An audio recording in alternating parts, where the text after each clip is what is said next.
शनिवार की रात वेनेजुएला की राजधानी कराकस गहरी नींद में थी। घड़ी में वक्त था करीब 2 बजे और तभी एक के बाद एक तेज धमाकों ने शहर की खामोशी को चीर दिया। लोगों को पहले लगा शायद कोई सपना है, लेकिन फिर आसमान में तेज रोशनी दिखी, नीचे जमीन कांपी और ऊपर लो फ्लाइंग एयरक्राफ्ट की गूंजती आवाजें सुनाई देने लगी। कुछ ही मिनटों में पूरा कराकस जाग चुका था। कम से कम 7 धमाके इतने जोरदार कि लोग डर के मारे घरों से बाहर निकल आए। सड़कों पर अफरा तफरी फैल गई। कई इलाकों में टैंक और सुरक्षा बलों की मूवमेंट देखी गई। आसमान में चमक और शहर में डर का साया। अमेरिकी मीडिया नेटवर्क CBS न्यूज की रिपोर्ट ने इस घटना को और बड़ा मोड़ दे दिया है। रिपोर्ट के मुताबिक यह हमला अमेरिकी राष्ट्रपति डोनाल्ड ट्रंप के आदेश पर किया गया। हालांकि अभी तक इसकी आधिकारिक पुष्टि नहीं हुई है, लेकिन इतना तय है कि कराकस में जो हुआ वो सिर्फ एक आम घटना नहीं थी। धमाकों के तुरंत बाद वेनेजुएला के राष्ट्रपति निकोलस मादुरो ने देश में इमरजेंसी का ऐलान कर दिया। अलग अलग मोहल्लों में लोग सड़कों पर जमा होने लगे।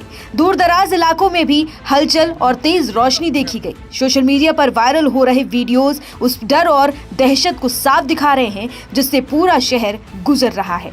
हालांकि अब तक किसी के हताहत होने या बड़े नुकसान की आधिकारिक पुष्टि नहीं हुई है, लेकिन सवाल ये नहीं है कि नुकसान हुआ या नहीं। सवाल ये है कि आखिर कराकस में हुआ क्या?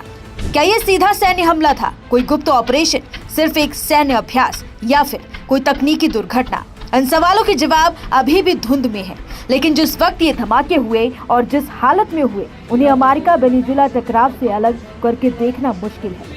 राष्ट्रपति मादुरो पहले भी कई बार अमेरिका पर आरोप लगा चुके हैं कि वॉशिंगटन उनकी सरकार को गिराकर वेनेजुएला के तेल और खनिज संसाधनों पर कब्जा करना चाहता है, और अब राजधानी में हुए ये धमाके उन आरोपों को और हवा देते नजर आ रहे हैं।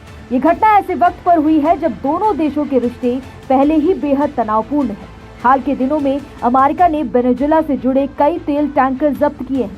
साथ ही सीमित सैन्य कार्रवाइयों की खबरें भी सामने आई हैं। अमेरिकी प्रशासन का आरोप है कि मादुरो सरकार अवैध ड्रग तस्करी नेटवर्क से जुड़ी हुई है, जबकि वेनेजुएला इन आरोपों को पूरी तरह से झूठा और साजिश करार देता रहा है। बीते महीने भी वेनेजुएला के अंदर एक कथित ड्रग लॉन्च बेस पर अमेरिकी सैन्य कार्रवाई की खबरें आई थी। 31 दिसंबर को खुद राष्ट्रपति ट्रंप ने ये दावा किया था कि दिसंबर में अमेरिकी सेना ने एक बंदरगाह को निशाना बनाया जिसका इस्तेमाल ड्रग्स की तस्करी के लिए हो रहा था। अब कराकस में हुए ये धमाके उसी कहानी का अगला अध्याय लगते हैं। फिलहाल पूरा वेनेजुएला सरकार की आधिकारिक प्रतिक्रिया और सुरक्षा एजेंसियों की अगली जानकारी का इंतजार कर रहा है।